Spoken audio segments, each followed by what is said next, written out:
Well, I think that there are some difficulties because these sanctions from United States are designated to block property and to ban immigration. And essentially, they're intended to block our bank accounts, not only in the United States, which for me is not of no significance, but also in Europe. But the thing is that in Europe, the accounts we have are in European banks that normally should work independently from any policy from the United States. So at the beginning, I was called from the bank, I wouldn't say the name now, to announce me that they were canceling my credit card and that I couldn't move any bank account in dollars. I couldn't touch it because they are like kind of freeze.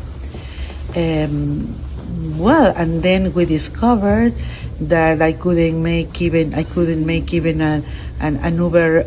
I couldn't ask even an Uber meal or an Uber taxi. I couldn't use Western Union, where normally I send money to my country for the maintenance of my house.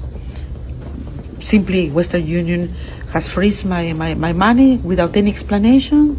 They don't receive calls. They don't say nothing. Simply, it's done. But the most interesting thing or terrible thing here is that the sanctions are not only against us, the judges, for our job, but against our families. In my case, they affected also my daughter's visa.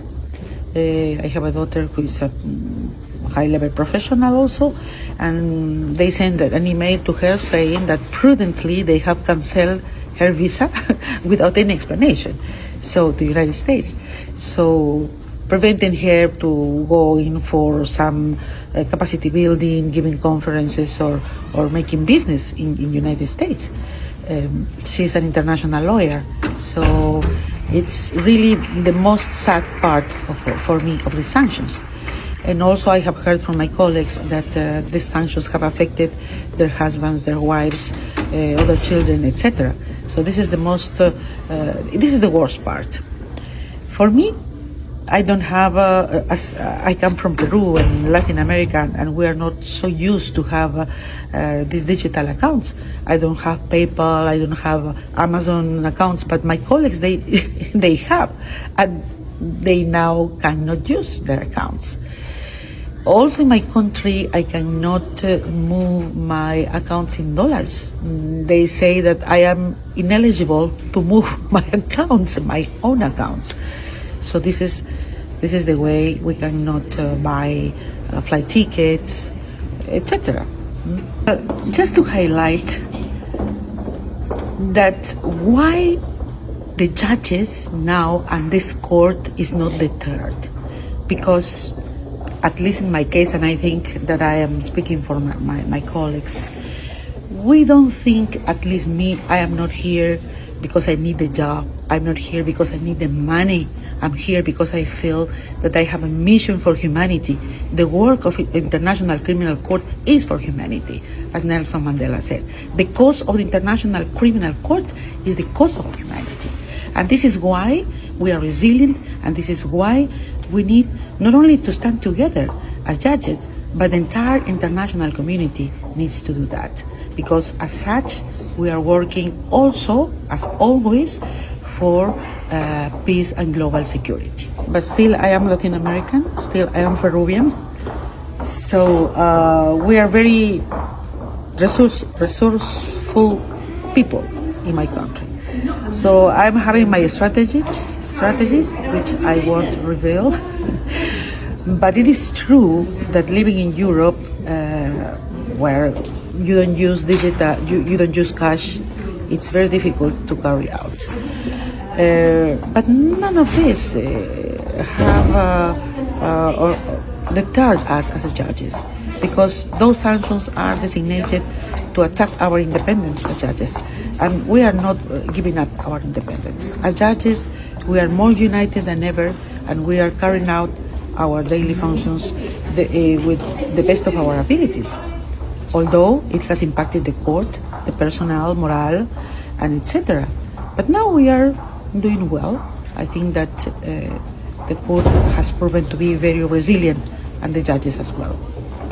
Well, I would say that at the beginning it was very difficult, but we gathered with the judges, the affected judges, we gathered with the Dutch authorities, from the Minister of Foreign Affairs, also from the Economic Affairs. So we asked them to support us in a very practical manner. I remember that I said to these high officials that I feel defenselessness, because if they can do nothing, if they are doing over-compliance of these sanctions, then where is the sovereignty of this country? Because the banks are independent. Why they should be subordinated to the American policies? I think that this impacted in the authorities, because we also, all the colleagues, we narrated how we were doing and the difficulties. And as they feel, I think, a little bit ashamed. And then next day I received a call from my bank announcing me that now I could move at least my account in dollars to be converted in euros, so I can have the disposition of my assets. So that was a good issue. And now I think that because the registrar of the court has made some arrangements with the bank, for the moment we can use our money in euros, but you know what will happen in the future. Now, European Commission, I think that it has been clear during this week that everybody, at least in the speech, are supporting us. But what we are asking are practical measures. What we are asking is action. We need the support of the entire world, but we are in Europe now, and Europe is a powerful structure. The European Union is a powerful structure. They should react as such. They cannot be subordinated to the American policies. I think that they should do something else than only say that they show solidarity with us, because solidarity is not only a word. It should be enacted, as you said, with practical measures, legislative measures and others, to support the court, not only to support the judges, but to support the system of Rome. Because with these sanctions, which is affected, it's not only the judges, we are just individuals, we are just persons. Probably we will be gone in the next years, but they want to affect the system of Rome, the system of the court, where we deliver justice for the victims, the most defenselessness and vulnerable victims who nobody listens. So they are the affected ones with this. And I think that this is the reason, because not only the European Union, not only Europe, but the entire world should support this, even the people from the United States of North America.